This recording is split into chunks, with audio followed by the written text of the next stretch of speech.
The one underlying thing with Baltimore is that you can die anytime. You cut somebody off in traffic, somebody might shoot your car. You step on somebody's shoe, somebody might blow your head off. You don't know who's a gangster. You don't know who got it on them. None of that. And that's what keeps Baltimore very respectful as well. You could be coming into the store, right? And I'm walking out. I'm gonna hold the door for you. If I bump into you, I'm gonna say, excuse me. Because it's a certain level of respect that Baltimoreans have for each other. Guys, what's happening? Welcome back to another episode of We the People, where the people come for the truth. Pete here, your host with the most. Good morning. Yeah, it's Thursday morning. So listen, I wanted to share something with y'all, right? The first video clip you see is a native Baltimorean who decided to change his life. And now he owns rehabs. But he's going to let you know a fact about Baltimore. Something that you can't hide from. Because it can happen anywhere you turn. And my philosophy to everybody is if you mind your business, you won't have to worry about that. But if you're playing and stuff you shouldn't be playing, well, God bless you. Now, secondly, the second part of the video is the sheriffs in Maryland speaking about a future presidential candidate, Governor Westmore of Maryland, and his actions to go against the people of Maryland, the safety of the people of Maryland, as well as what all of the sheriffs recommended. At least 17 out of 24 sheriffs were in this news conference to speak about a bill that Westmore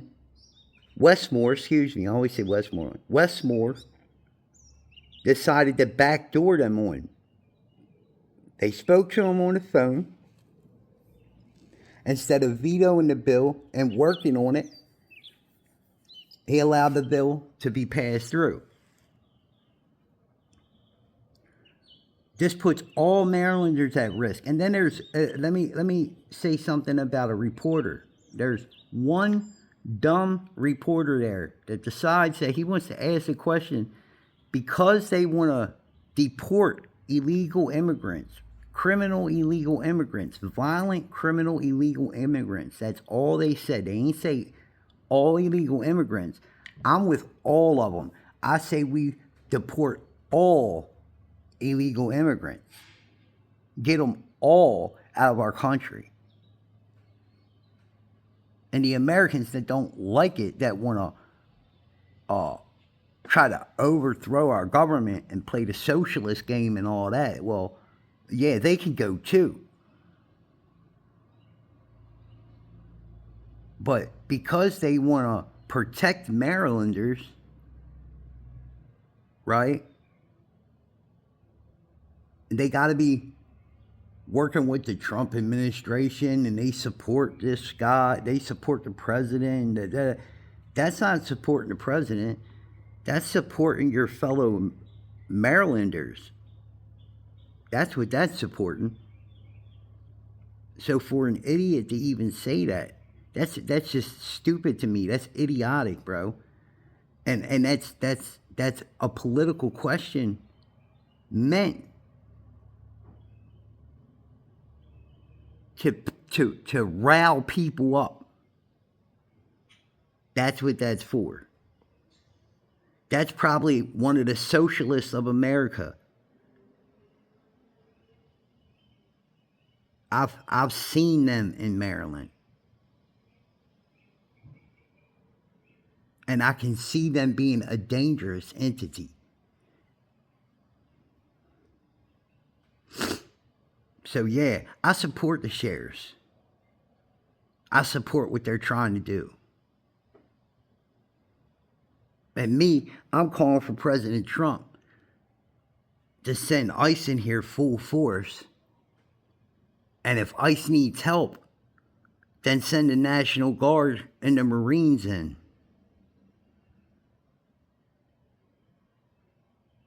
That's what I support. Let me know what you think in the comments. Check out the video and tell me what you think. Drug trafficking across our country. They are now well entrenched throughout North America.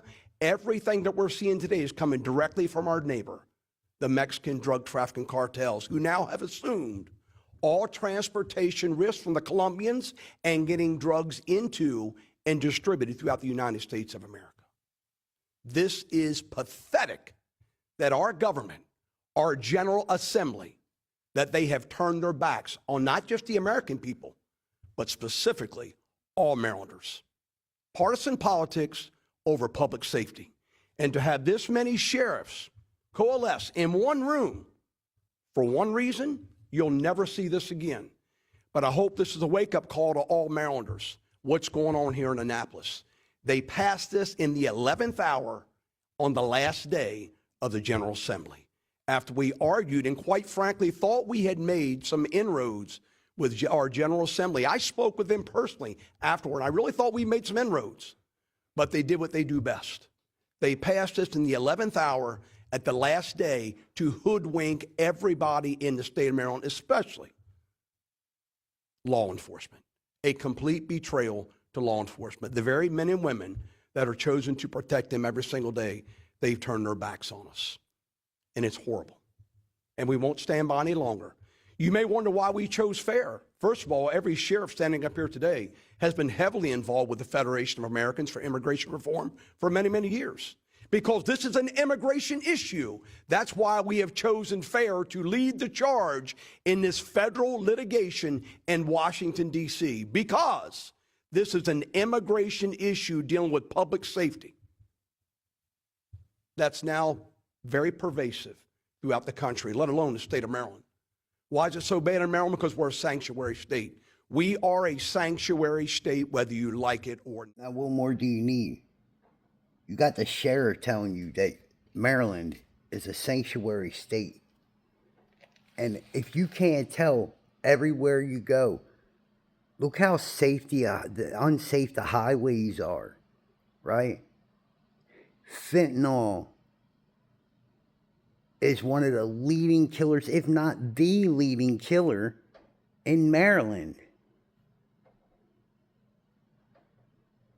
And now they got super meth and like 4 different kinds of fentanyl or something like that. Like the Narcan don't even take effect on someone that's overdosing no more. It can't attach itself to the opioid receptors because it's not opioids that's killing them. It's whatever else they're putting in the fentanyl that's killing them. And you got these kids out here that ain't even graduated high school, but yet they're a chemist. And they know better than the pharmacy on properly how to mix drugs.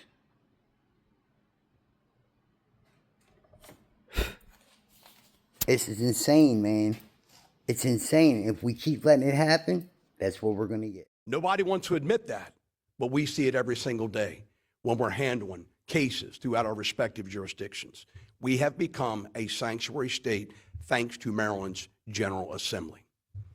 Eric? Thank you, Sheriffs. Thank you, everybody, for coming. We'll go ahead and conclude the formal portion of our press conference here this morning. We've got about 10 to 12 minutes left, so if there's questions that the media, members of the media wants to ask to our sheriffs, to our angel families, to members of FAIR, we'll be happy to address those. And then once that's complete, we'll be happy to do stand-up interviews by request. So who wants to start? Yes, ma'am. Hello, I'm Sasha from the Baltimore Sun, and I have a question for FAIR's legal counsel. So what is the outcome that you are expecting out of this lawsuit, especially if it gets ruled in your favor? Hi, I'm Chris Hynek. I represent these sheriffs in this case. The outcome we expect is an injunction by the court blocking enforcement of this law. And since you're up there, thank you. Is the legal ground for the lawsuit based on the supremacy clause, and would you elaborate on what that actually does? Yes, it is based on that. Our nation, through Congress and the President, has decided to have immigration laws and now to enforce them vigorously. And states don't get to set up obstacles to these national purposes through a law like this. That's actually called obstacle preemption, and it violates the supremacy clause of the Constitution, which makes federal law supreme over state law. And just as a follow-up to that, I mean, how does this fit your purposes? I mean, what does that law do to create these obstacles? I know it sounds obvious, but if you could give us a couple of examples. Well, these sheriffs are accustomed to cooperating with ICE, and when they do that, dangerous criminals are taken off the streets because they're deported. And that's the goal of our immigration laws. And when they're prevented by this law from cooperating, that creates an obstacle. Sir, quick question. Dave took one of my questions. From a legal perspective, I think Sheriff DeWeese actually touched upon it a little bit, like what the governor actually wrote publicly about how there's questions with the law. Do you see, I know you can't discuss legal strategy publicly, understand that, but do you see the governor may have opened up a little bit of assisting in the legal strategy here? What exactly are you referring to? One part of it, he basically said there was some questions with it. Oh, yes. Go look at it. I'm not sure what he meant by that. Okay. But do you see that government may have assisted without even knowing, helping with the suit? Does that make sense? It's possible. We'll have to look at that. All right. I've I'm ready. I'm eager to join in too. Hey, I opened it. Yeah. I'll let Sheriff Gaylor go first on that. All of us from the Maryland Sheriff's Association asked Governor Moore to veto this piece of terrible legislation, and he even admits there's, in what you're referring to, he admits there's problems, and he recognizes problems with the bill. Who doesn't veto a bill that has problems in it? Our governor, unfortunately. So I don't think it plays in, I leave that to the attorney, but it's certainly, to me, very disappointing that the Maryland Sheriffs standing together sent a letter to the governor calling on his veto, and as the county executive from Etobicoke, asking him to veto this terrible bill, and he chose to sit back and let it become law without a signature instead. And keep in mind, my colleagues and I were on an intimate call and interview with the governor last Friday, per the governor's request. And the governor told us he was not going to veto the bill because he liked certain aspects of the bill. But there were certain things he didn't like about the bill, therefore he wasn't going to sign it. And we quickly asked, then why not veto it, Governor? It's a bad bill. Why not veto it? And we never got a clear answer. Nor did we know at the time we were speaking with the governor that it was going to go into law last Friday. We believed it was likely going to go into law June the 2nd or the 3rd, and we told him that. He never corrected us. Instead, hours later, it goes into law. And we're being notified by the media up here in Baltimore that it's going to law. We didn't know. We thought it was going to law June the 2nd. Our best calculation was June the 2nd, June the 3rd. So yes, the governor is complicit in what you see going on. He could have vetoed this. He vetoes other bills. We expected him to veto it. We were hopeful he was going to veto it. But he didn't. And this was after the governor came down to my press conference in Wycomico County during the announcement of this large cocaine seizure that affects all Marylanders, and stood up and talked about how much he supported law enforcement and public safety and getting criminals off the streets. But he had an opportunity to veto this bill, and he chose not to, much of the disappointment of my colleagues and my county executive. And fair, we don't want to be here today. We've got so many things going on in respective jurisdictions, but we're here because this nonsense up here in Annapolis, Maryland, has to stop. They have overstepped their boundaries when it comes to allowing sheriffs to police our own communities and do what's best in our respective jurisdictions. We are elected by our people to do just that. Lawmakers pass legislation, we're expected to enforce it. We are also not only accustomed, as my representative from Fair just said, accustomed to enforcing the laws, but we are expected to comply with all state and federal laws, including immigration laws. All we want is to keep dangerous criminals off our streets. And now we've got to turn them all loose. They've changed everything, much against the governor's initial plans for sheriffs and a memorandum and guidance he gave us all. This contradicts everything. I have a quick question about, Will took my question as well. Great statement about complicity in the governor being complicit. Will any one of you be willing to tell the cameras here how many of you support a rapist and a pedophile and a predator yourself? We'll go ahead. Because most of you are Trump supporters, and I think Marylanders need to know how many of our so-called law enforcement officers are supporting a 34-count felon. The reporter I'm talking about. This is the reporter that don't care nothing about the safety of any Baltimorean or Marylander out there. He don't care nothing about that. He cares about the agenda that he's paid to go to that news conference and spread that agenda. You see, he don't care about the safety of Marylanders. He don't care about none of that. The only thing he cares about is pushing the agenda that if you want deportation, you want your community safe, you must be a Trump supporter. You see what he said? Will you go on record? I will. I'll go on record. Yeah, we the people, 1735. Pete here, your host with the most.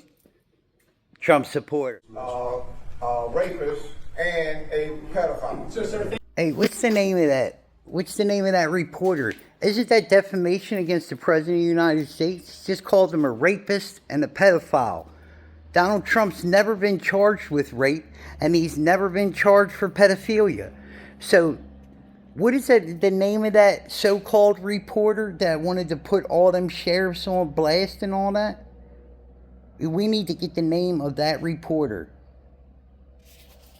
Thank you for your question. We'll certainly be able to talk to you after that. I'm going to let Ms. Mackenzie Frost. Thank you. We're going to respect ladies first. Mackenzie, I appreciate that. Himself for supporting Donald Trump. All of them. Will took my question as Hey, well. you think Westmore sent them there to do that? That's interesting. Out of nowhere, a Donald Trump hater shows up. Ain't that something? Don't care nothing about Marylanders. Sounds just like Westmore. Guidance is still in place now, or how has the Community Trust Act impacted what the governor already told you could still happen? Yeah, actually, well, no, this Right. law completely, undermines that. But I will say, from an executive standpoint, somebody who vetoes legislation, when bad bills come across my desk, I don't pick and choose and say, well, this piece is okay and I like this piece. It's a bad bill. He failed us. And I work with the Moore-Miller administration, and he failed me, he failed my county, he failed the people in my county, and he failed every single person up here. He had the ability to veto it. You can't come to us and say, well, it just needs to be reworked. Mm-hmm. When it needs to be reworked, it needs to be vetoed. And then we can come back and look at it.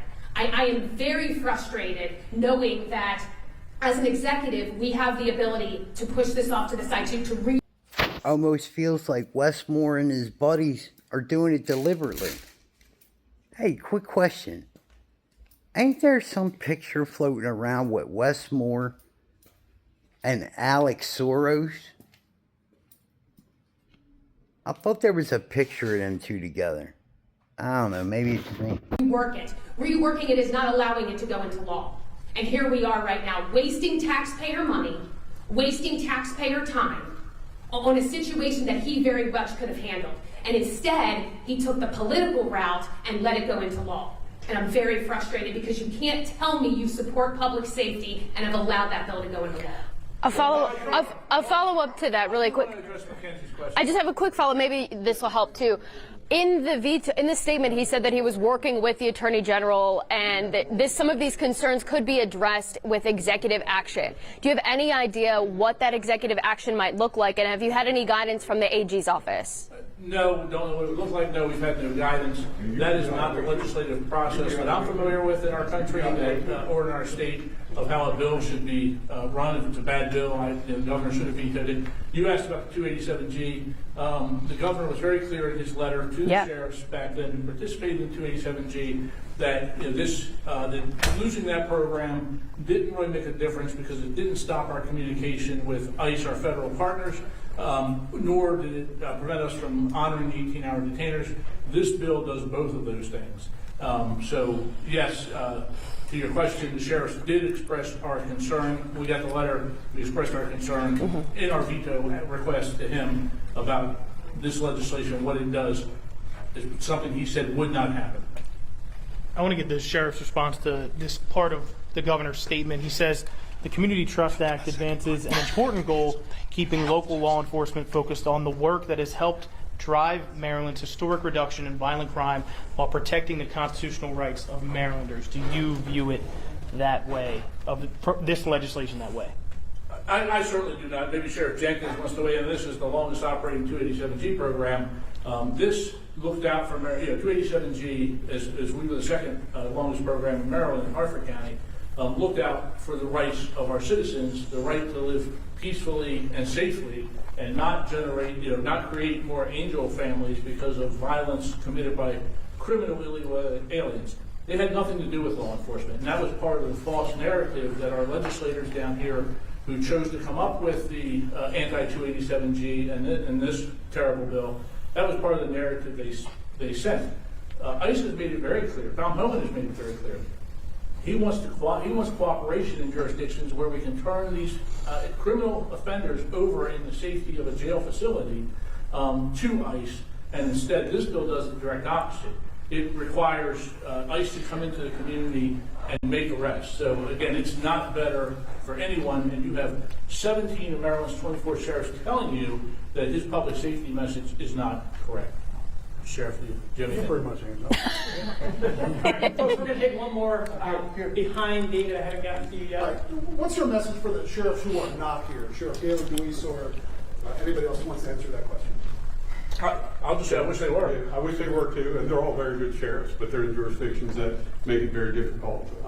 And it's really in those jurisdictions, it's the jails and the chiefs of police and the county executives that need to step up and jump in on this legislation. They're all quality individuals, so no issue with them. There's an issue with the overarching political structure in those counties and how they created sanctuary counties there. Could I ask a clarity question? A what? For clarity's sake, on page 5 of the lawsuit, you say that these prohibitions apply even to individuals convicted of serious felonies, sex offenses, or other crimes for which federal law mandates detention and removal. Maybe I misunderstood the law. That was a carve-out that when it comes to sex offenses, violent crimes like murder or rape, that you could cooperate, you could notify ICE. That's not the thing. Listen to what you're saying. So these people, for a large part, by the way, they're here illegally. So let's start with that. Then they've committed a crime where they've been convicted of a felony, and then they come into our possession one more time, whether it's in a jail or under arrest. So when does it stop?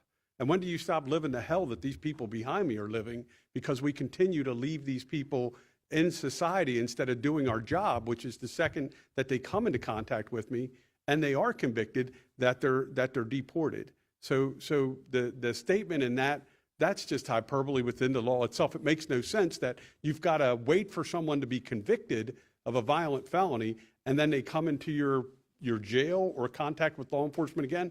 Then we can work with ICE to have them removed. Makes zero sense whatsoever. It's coddling criminal behavior, and in this case, it's violent criminal behavior.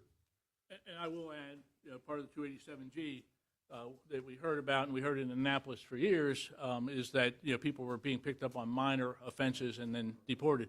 They're deported on what ICE knows about them, what our federal partners know about their history, not what particularly brought them into the jail. That's what put them on the radar, but ICE says if they pose a threat to national security or public safety, then they're going to initiate the detainer process. Any of us sheriffs do not want to open that jail door to someone who a federal partner is telling us poses a threat to our citizens' public safety and or national security. So I think that that was an effort to try to sell the bill through public opinion, which I don't think they have done in this state, but they did it with their supermajority. And this gentleman's been, from the very beginning, had his hand up. So we're going to, one more question.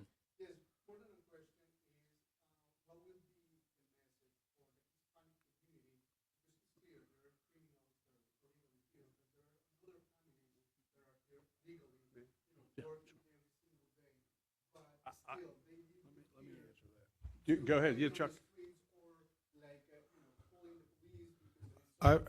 I will tell you this with all sincerity, what this Community Trust Act has done is put the immigrant communities at greater risk than it's ever been in decades.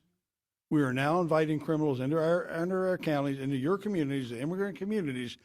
They're typically the victims, and that's so in Frederick County. I know that for a fact. So what this has done is just the opposite of what it was intended to do. And I hate to say that, but it's the truth. I think I said it in my statement real quick, is that,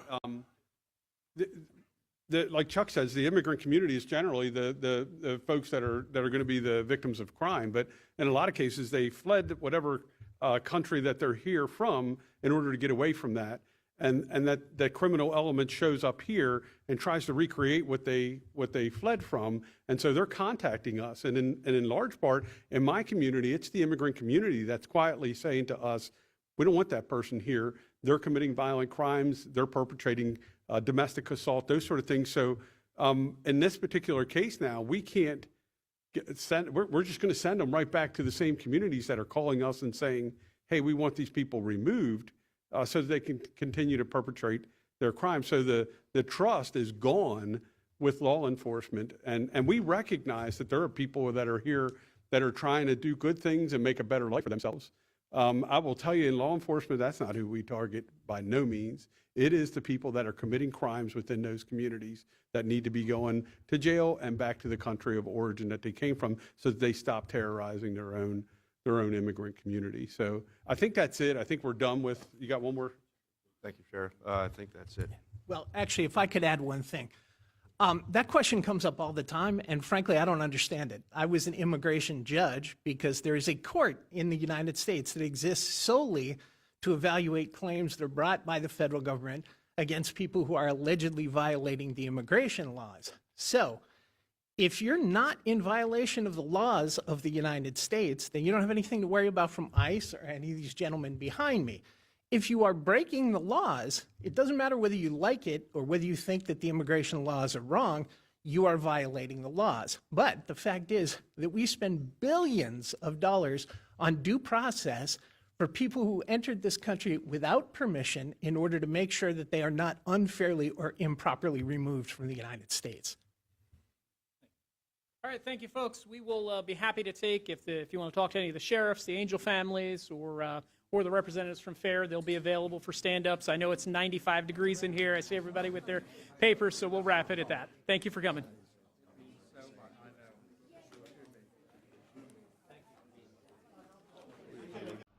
Hey guys, thanks for watching. Thanks for all your love and support. I'll see you on the next one. If you like the videos and you like the work that I'm doing and you want to support the channel, think about buying a coffee. The link is in the description. I appreciate you. All proceeds go to the channel. Thank you very much.